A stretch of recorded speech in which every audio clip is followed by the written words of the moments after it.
In this video, I'm about to show you how to organize a Facebook Ads Manager. First, open Google Chrome and type Facebook Ads Manager into the search bar. Click on the first link that appears in the search result to navigate to Facebook's official site. Next, click on the download arrow located at the top right corner of the page. This will open a menu. Select Login Facebook. Select Login with Facebook to begin the login process. Enter your email address and password associated with your Facebook account. Then click Login to access your Ads Manager. Once you're logged in, look for Start Now button in the top right corner and click on it to set up your Ads Manager workspace.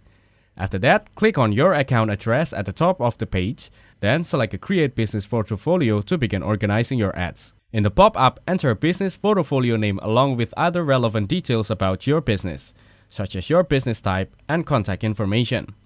This information will help you better manage and categorize your advertising efforts. Now, to access your ads, click on Ads Manager from the top left corner on the screen. From here, you'll be directed to the main dashboard. Click on Account Overview to get a summary of your campaigns and performance metrics. This overview page allows you to organize your Facebook ads more effectively. You can add details such as campaign names, budgets, and schedules. Make sure to utilize labels or tag to categorize your ads based on their purpose or any other criteria that fits your strategy. By organizing your ads this way, you'll be able to track performance and make adjustments more easily, helping you achieve your advertising goals. Thanks for watching. Don't forget to like and subscribe.